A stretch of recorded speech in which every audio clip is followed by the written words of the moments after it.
Good evening and welcome to the Channel Studios here in London with your international news around the world in 5. Rebel forces in Ethiopia's northern Tigray region have retaken its capital Mekelle, sparking street celebrations and forcing officials to flee. Residents in Shire Town honked their horns and cheered after Eritrean forces left the northern city. The government, which took Mekelle in November after rebels rejected political reforms and captured army bases, has now called a humanitarian ceasefire in the region. Leaders have, though, pledged to drive out rebels from the region, suggesting fighting will continue despite the ceasefire declaration.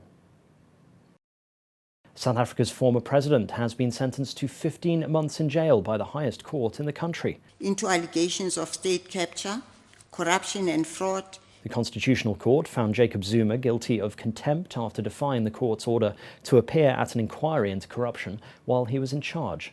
The former president was not in court to hear the majority ruling and repeatedly declared that he was the victim of a giant political conspiracy.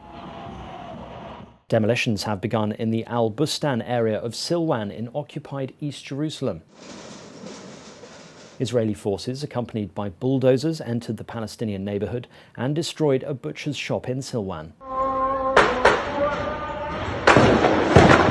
Israeli forces fired rubber bullets to disperse angry Palestinians amid calls through mosque loudspeakers for residents to gather to protect their homes. Nearly 130 Palestinian families face the destruction of their homes to make way for a religious theme park. Search and rescue operations are stretching into the 6th day at the site of a partially collapsed Florida apartment complex, where at least 11 people have died and 150 more remain missing. Miami-Dade fire rescue chief said a frantic effort was underway to reach any air pockets where people could have survived. No one has been pulled alive from the site since Thursday last week, when the building collapsed north of Miami.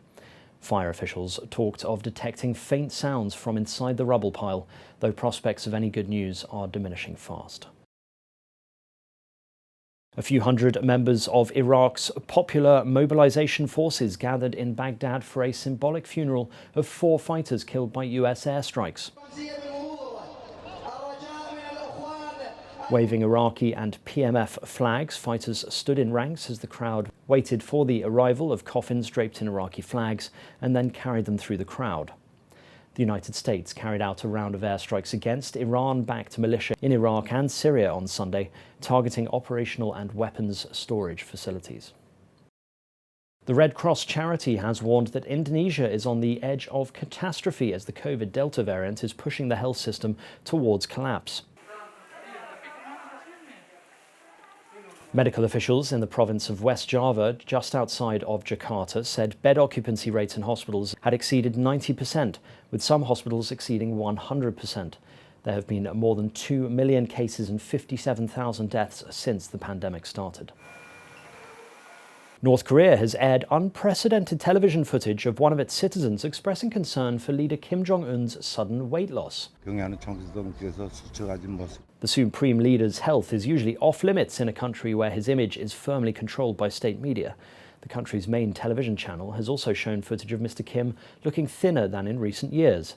It is unclear whether Kim's weight loss is due to illness. Firefighters in California have been battling with widespread flames along Interstate 5 near the state's coast. The Kern County Fire Department said that shell fire has burned 1,984 acres and that only 50% has been contained. That is fire. Images show the fire burning right next to the freeway as cars drive by. And finally, a tiger park in Thailand is preparing to open its doors to overseas tourists as part of the country's reopening plan. The Tiger Kingdom in Phuket, which has more than 50 tigers and cheetahs, used to welcome almost 1,000 visitors a day before the pandemic struck. Now less than 20 people visit the park. The Phuket Sandbox Initiative will allow free movement on the island for tourists fully vaccinated against COVID-19 with no self-isolation on arrival. And that's your international news around the world in 5. Now back to the Channel Studios in Lagos.